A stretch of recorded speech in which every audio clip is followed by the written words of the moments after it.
Hey guys, it's Dr. Bickling from Own It Dental. As always, here's my contact information if you need to get a hold of me. And if you guys are enjoying these videos, please do hit that like button. It's right down below. It's like right here or something. It only takes you a second, and it will make sure that I don't question whether you like these videos or not. Speaking of questions, today we're going to go over the 5 categories of questions that I ask patients to get them to tell me what they need. So let's dig into it.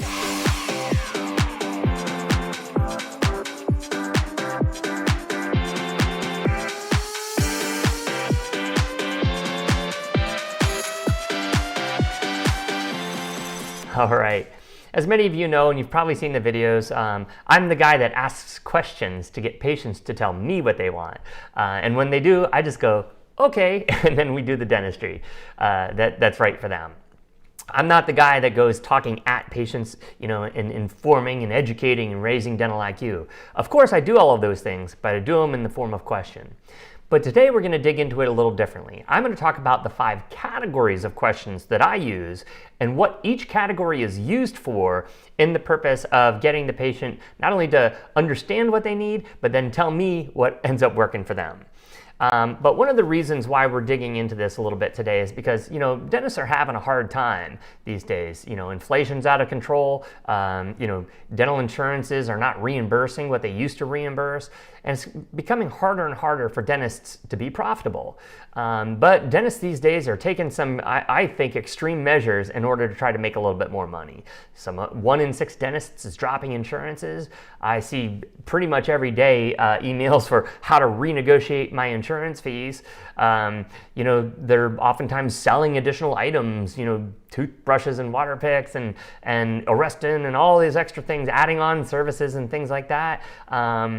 In some cases, just go for the implants because they make the most amount of money, right? Or upselling things that don't necessarily need to be done. And in some cases, some dentists are just doing unnecessary treatment, and some dentists are doing insurance fraud. And I'm not here to say that any of these things are wrong. Some of them are wrong. Obviously, doing unnecessary treatment is wrong, and possibly upselling is wrong. But I'm certainly not saying that implants are wrong, or even negotiating fees or dropping insurances are wrong.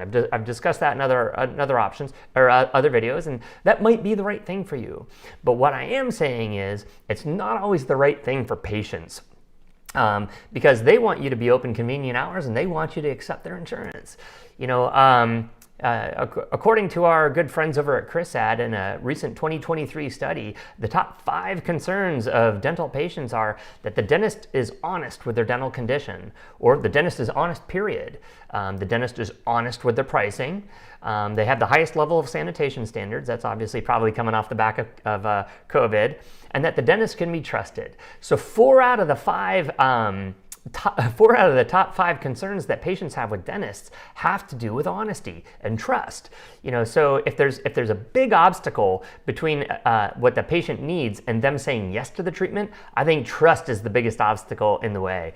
So it might render all of these other things like dropping insurances and all that other stuff unnecessary if we really look into what is the cause of patients not saying yes to their treatment. It's trust.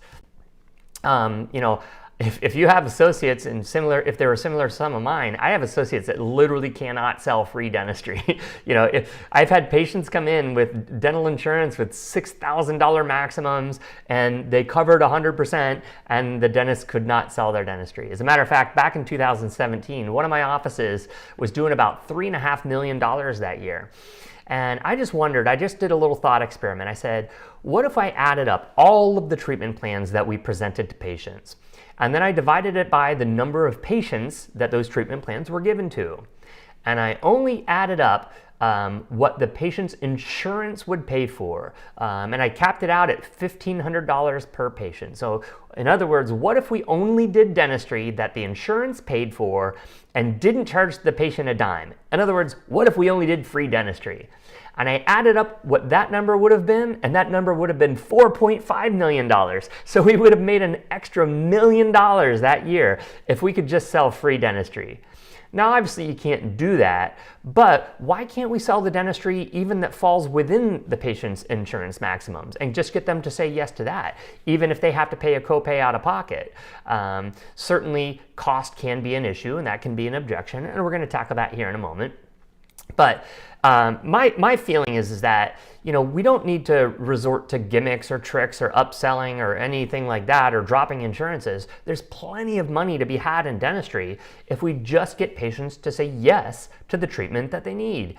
In the past, I've been one of the top producing dentists in the entire United States, if not the entire world, on a per patient basis, because that's how I look at it. There's plenty of dentistry to be done. I just have to get the patient to say yes to it. Currently, I am working part-time 2 days a week, and my current success rate is about $1,600 in collections for every hygiene exam that I see. And I've been as high as almost $2,200 in collections per hygiene exam.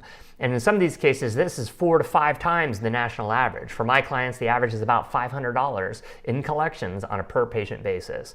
And my thought process is very simple. I just have to get them to say yes to the dentistry that they need, even if it just falls within their insurance limits. But I don't do that by talking at them, explaining, educating, raising dental IQ, and all that stuff.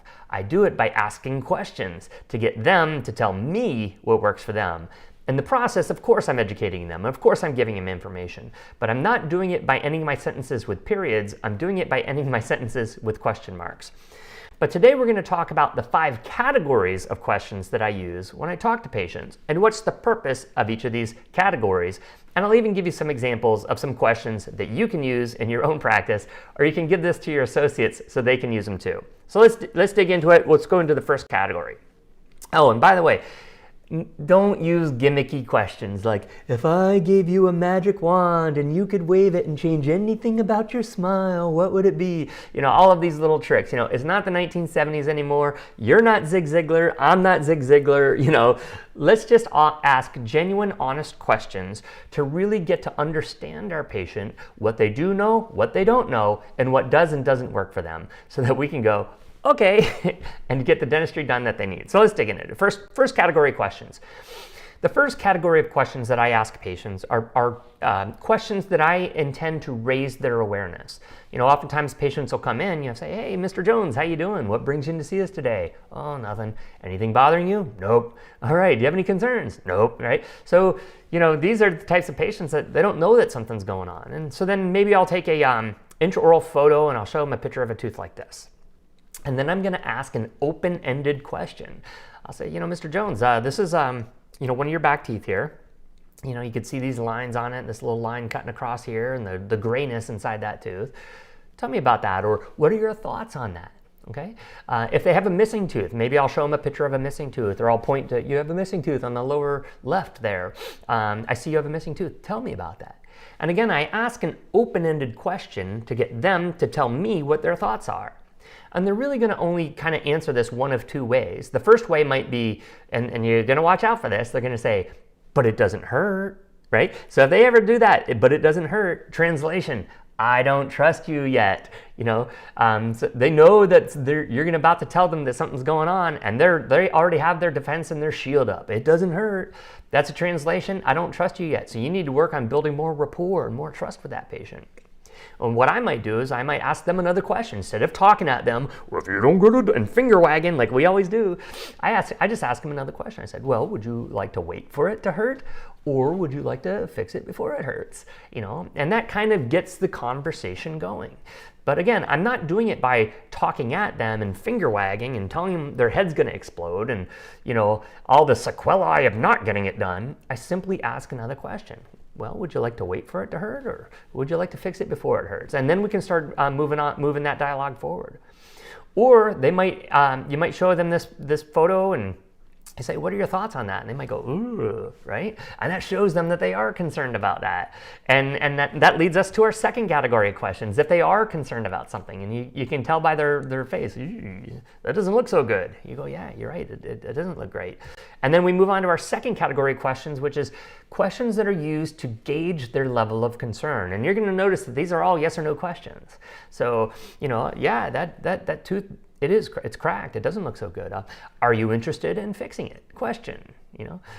Does that concern you? Question. And they're either going to answer one way or the other, yes or no. If with the missing tooth situation, I see you have a missing tooth. Are you interested in replacing that missing tooth? Question. And again, it's only going to be yes or no. If the answer is yes, then of course they're concerned about it. But what if the answer is no? What do you do then?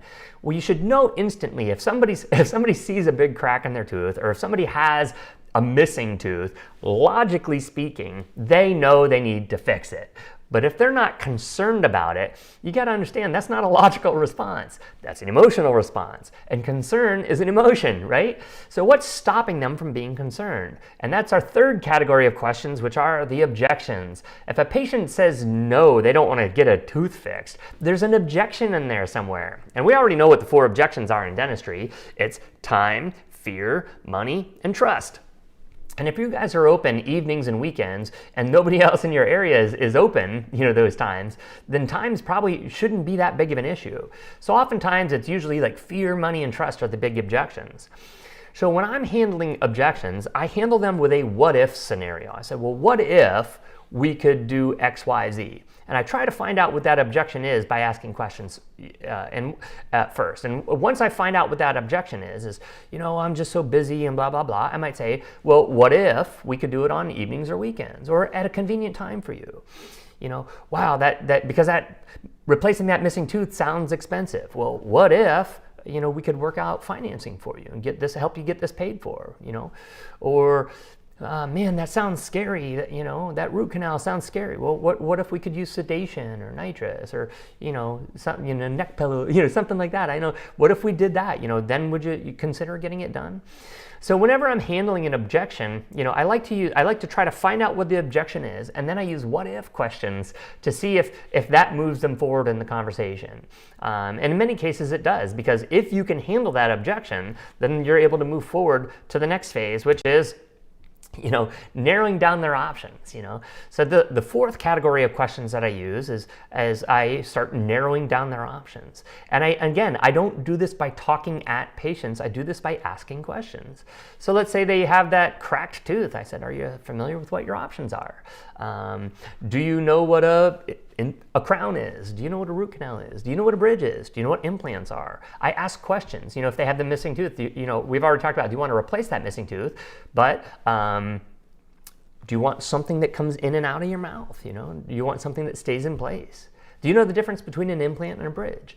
And basically what I'm doing when I'm asking these questions is I'm narrowing down their options, and I'm also kind of asking for permission to tell them about that if they don't know about that. But I certainly don't tell them about something that they already know about. If they have a cracked tooth and they have a bunch of crowns in their mouth, I'm not going to ask, do you know what a crown is? Because of course they know what a crown is. So I'm kind of narrowing down what their options are, but I'm doing it by asking questions. And once we get to a point where we've kind of figured out what the options are, now I'm coming into the fifth category of questions, which is getting to okay, or some people in sales might call it going for the close. So once we've kind of figured out what the options are, I'll just ask another question. Does one of these options work best for you? Maybe I'm talking about implants and I'm talking about a bridge. I've already told them about the pros and cons about it. I said, does one of these options work best for you? Or another way is asking for, when would you like to get started? That's another good going for the close question, because that lets the patient know that, yeah, this needs to be done. I'm not telling them it needs to be done. I'm kind of doing it, but I'm doing it in a way of asking a question. Would you like to fix this all at once or break it up into sections? Again, I'm handling an objection, which could be doing with money or fear or time, by asking them if they want to just get it all done or they want to break it up into sections. What side of your mouth would you like to start on first? Again, these are what we call closing questions, where we're trying to get the patient to say, yes, let's go ahead and get this done. And so all they have to do if they answer this question, what side of your mouth would you like to work on? Well, maybe the left. Okay, which of these options works best for you? I kind of like the bridge option. Okay. So again, these are my getting to okay questions, or my closing questions, so that we can finally get the patient on the books in order to get their dentistry done for them. So again, the end result is that the patient's just getting to, okay, they're telling me what works for them.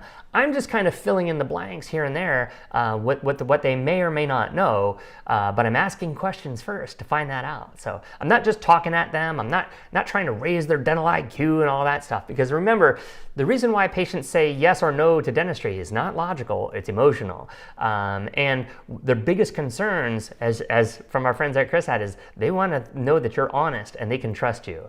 And if you're asking questions, they're the ones telling you what works for them. So you can get to okay and get their dentistry done. And so, like I said, in my opinion, I think one of the biggest challenges in dentistry is not trying to upsell or do any of that stuff. I think it's just simply getting the patients to say yes to the dentistry that they need. And in my experience, that doesn't occur by talking at patients. It occurs by asking questions. And there's 5 categories of questions to raise their awareness, gauge their level of concern, handle their objections, narrow down the options, and finally getting to okay or going for the close. So I hope you enjoyed this video. Watch it a few times and feel free to use some of these questions. Give these questions to your associates so they can use them as well. Because I still walk into dental offices and I still hear associates talking at patients and raising their dental IQ and finger wagging and shaking and stuff like that. But if you really want to increase, double or triple the amount of dentistry that you're doing, just simply focus on getting the patients to say yes to the dentistry that they need in the first place. So again, I hope you enjoyed this video. I'm Dr. Bickling. I don't have a slide with my contact information, but you have all that anyway. And I'll see you on the next video. I'll talk to you soon. Bye. If you enjoyed this video and want to see more content like it, go to ownitdental.com or click the link above and check out my services. I have dozens of hours of training videos and have negotiated reduced lab fees for all my clients. So if you want to get out of the dental chair and start owning your business, go to ownitdental.com and check out my services, and I'll see you soon.